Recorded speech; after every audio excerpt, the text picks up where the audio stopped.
Good morning everyone, সবাই কেমন আছো? মৌ অ্যান্ড সোনাই ব্লগে সবাইকে স্বাগত। বিপত্তারিণী পুজোর ব্লগ বুঝতেই পারছো। তো বিপত্তারিণী মা সবাইকে খুব খুব ভালো রাখো, সবাইকে পুরো বছরটা যেন আমাদের ভালো যায়।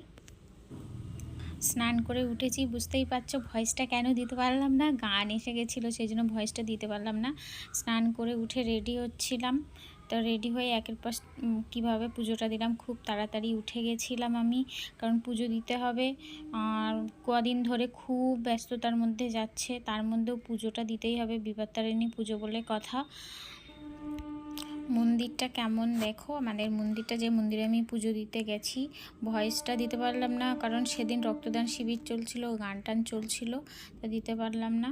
আর এটা মন্দিরের সামনে কি ভিড় দেখো, প্রচণ্ড ভিড় হয়ে গেছিলো মন্দিরে। আর আমরা পুজো দিতে গেছি, যে একদম পাশে স্টেশন, ট্রেন যাচ্ছে।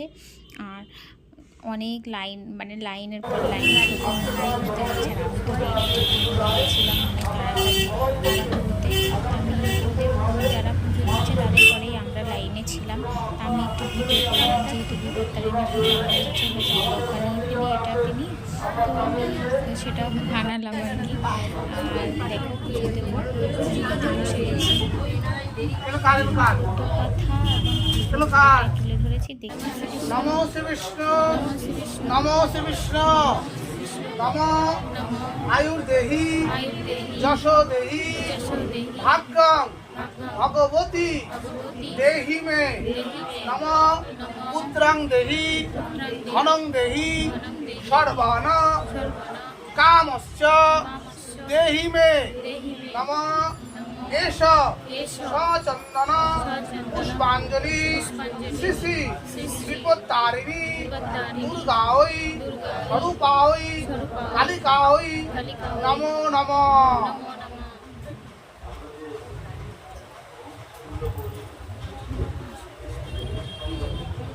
নমো শ্রী বিষ্ণু, নমো মহিষাকিনী মহামায়ে চামুণ্ডে মুন্ডমালিনী আয়ু আরোগ্যং বিজয়ং দেহি দেহি দেবী নমস্তুতে, নমো এষ সচন্দন পুষ্পাঞ্জলি শ্রী শ্রী বিপত্তারিণী দুর্গাঐ স্বরূপাঐ কালিকাঐ নমো নমঃ।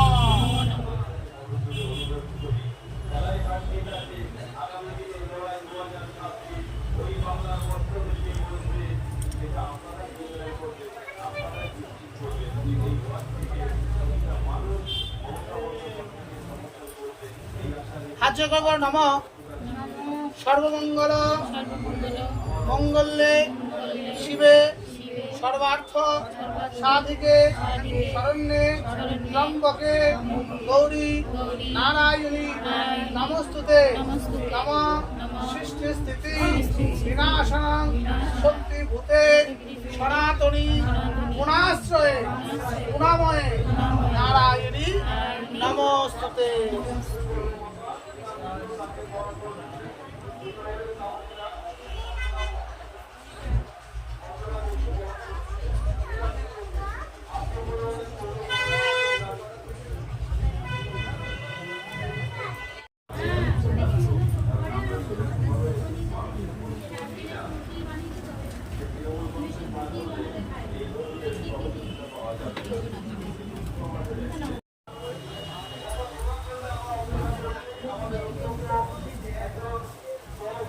হয়েছে হয়েছে, কত কথা পড়ি, মুখটা বন্ধ করেন।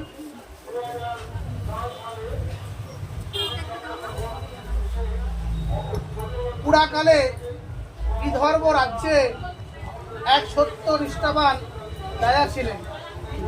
তার স্ত্রীও ছিল খুব গুণসম্পন্ন। ঘটনাচক্রে একদিন চামার বউয়ের সাথে রানীর সই সম্পর্ক স্থাপন হয়। দুজনে লুকিয়ে লুকিয়ে জিনিসপত্র দেওয়া নেওয়া করত। একদিন দুজনে নানা কথাবার্তা বলার মাঝখানে রানী বললেন, কখনো গোমাংস আমি দেখিনি সই, তুমি আমাকে একটু গোমাংস দেখাতে পারবে? এরপর রানী কথা মতো চামার বউ একদিন একটু গোমাংস বেশ ঢাকাঢুকি দিয়ে একটি পাত্রে নিয়ে এলো। এবং রানীকে দিল। রানী সেটি একটি নিজের ঘরে লুকিয়ে রাখলো। একটু আসতে পারবো তো? কিন্তু চামার বউ যখন গোমাংসটি রাজবাড়ির উদ্দেশ্যে প্রবেশ করছিল, তখন ফটকে এক প্রহরী সেটা দেখে ফেলে এবং সঙ্গে সঙ্গে রাজার কাছে খবর দেয়। রাজা সব শুনে অন্দরমহলে প্রবেশ করলেন। রানীকে গিয়ে তিনি বললেন, রানী, ওই পাত্রে কি ঢাকা দিয়ে রেখেছো? সত্যি বলবে, তা না হলে এই দণ্ডে তোমার মুণ্ডচ্ছেদ হবে। রাজা রাগ দেখে রানী খুব ভয় পেলেন এবং মনে মনে মা বিপত্তারিণী, বিপদনাশিনী মা দুর্গাকে মনে মনে স্মরণ করে ডাকতে লাগলেন। মাও ভক্তের ডাকে সাড়া না দিয়ে থাকতে পারল না। মা রানীর কানে কানে বলল, ওরে, তুই রাজাকে পাত্র খুলে দেখা, আমি বিপত্তারিণী দুর্গা। আমার দৃষ্টিতে এই মুহূর্তে ওই গো মাংস ফল ফুলে রূপান্তরিত হয়েছে। রানী তখন রাজাকে বললেন, পাত্রে তো ফল ফুল আছে, এই দেখো। রাজা পাত্র দেখে খুব অবাক হলেন এবং আশ্চর্য হয়ে ফিরে গেলেন। পরে রানীর মুখে মা বিপত্তারিণীর সব কথা শুনে তারপর থেকে গোটা বিদর্ভ নগরে এই ব্রত ও পূজা প্রচার শুরু হয়। এই ব্রত করলে সংসারে কোনো বিপদ আপদ থাকে না। মা বিপত্তারিণী সকল বিপদ থেকে রক্ষা করে। জোগাড় দিন।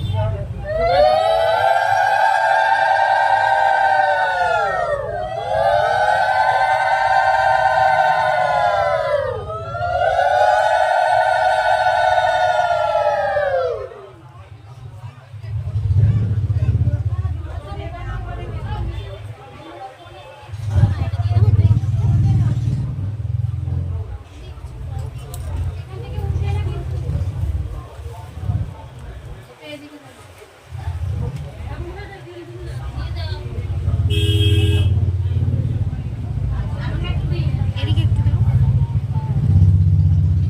সবাই চলে যাবে, তারপর ঢুকবি। সবাই চলে যাবে, ঘর ফাঁকা হয়ে তারপর ঢুকবি। না, আগে থেকে ঢুকবি না, ভিড় ভাড়টা হয়ে যাবে। আগে থেকে ঢুকবি না, ঘর ফাঁকা হলে কি হবে? শরীরের দাও, জল দাও নি। এত দূর হবে, এত দূর। ভিজিয়ে দিচ্ছি। যা মনে ইচ্ছে রাখে। না না, বাইরে গিয়ে এই যে শরীরটা মিষ্টি, আমি এত মিষ্টি সিধু মিষ্টি আমি।